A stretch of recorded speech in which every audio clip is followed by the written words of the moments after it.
I don't know. How do you feel about this?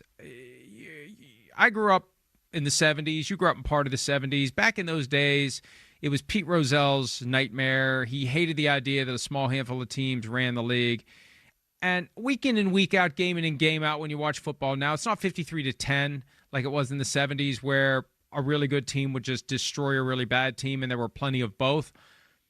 It just does feel like we've got a small cluster. I got a text from a coach yesterday reiterating the point.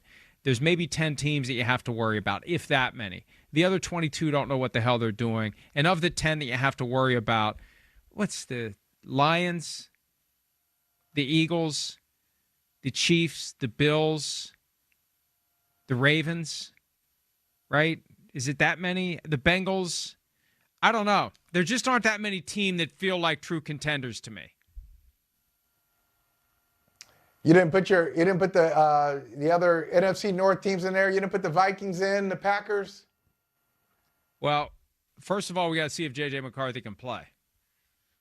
Niners. The Vikings are an unknown. Even The Niners are down year. They're trying to keep it from happening, but it feels like they've taken a step back strategically because they got to pay the quarterback. Even though I feel like they're going to pay him more than they should, they got to do it, so they're taking a step back. The owner has said that himself. But I would say, Mike, and it's a good point. And didn't Jimmy Johnson say that a while ago? It was one of his Jimmy Johnson's lines when he was advising young coaches. Hey, you're coming into the league, or maybe it was Jimmy Johnson or Bill Walsh. I'm attributing I know one of those guys said it. You're not really competing with the rest of the league. You're competing with like a small group of teams. They really know what they're doing. And so when I look at it, you mentioned the contenders. Yeah, some of these teams are good, and I know the Niners aren't a good team, but I go with organizations. So even if the team made the playoffs, I look at the organization and say, all right, is that sustainable? Do I believe in that organization? So the Niners, I believe in the organization, even though they won 6 or 7 games last year, whatever they won. Like, okay, Kyle Shanahan, John Lynch. That front office, they'll figure it out. And the Vikings, I'm sorry, I put the Vikings in that category where I do believe in the people leading the Vikings. So even though they're not quite there, I feel like they'll do what's necessary to get there.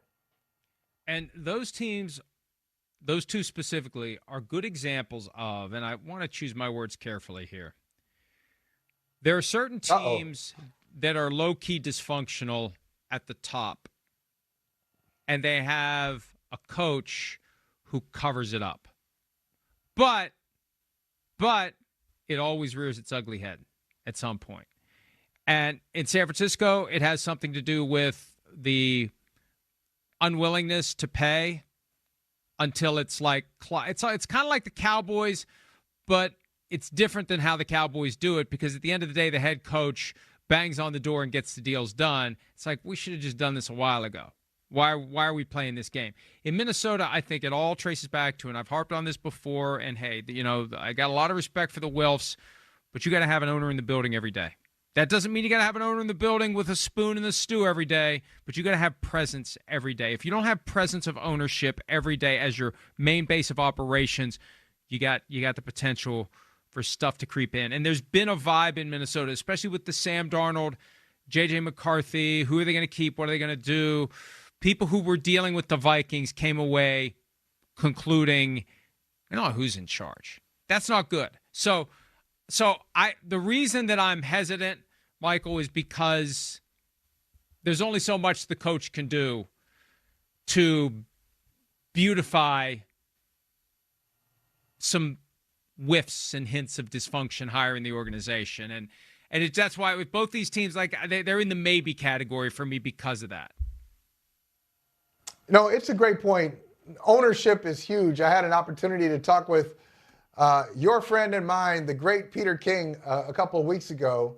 And he reminded me of how, I know Eddie DeBartolo had his issues for sure, but how players wanted to play for him because they knew he would do anything.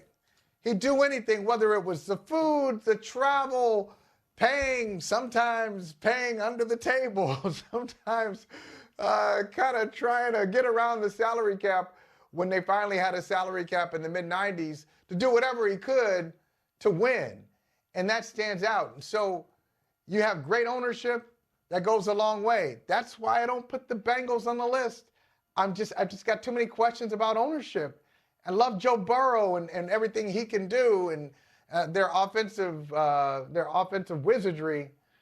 But they, in the same offseason, for example, in the same offseason where they say, yeah, we're going to sign Jamar Chase and T. Higgins. Okay, what about Hendrickson? Oh, you just can't put it all together. This is what it takes if you really want to be a championship level team. So some owners I look at and say, yeah, you're doing it now, but you're saying the right things, but I want to see what you do before I believe you. Ownership is critical, and if ownership does everything it's supposed to do, if it checks every box, if it spends every dollar, if it contributes to winning every championship, maybe, just maybe, the owner gets mentioned in the head coach's book. Maybe. Hi, it's Mike Florio. Thanks for watching PFT on YouTube. Hit subscribe for the latest news and analysis from Pro Football Talk.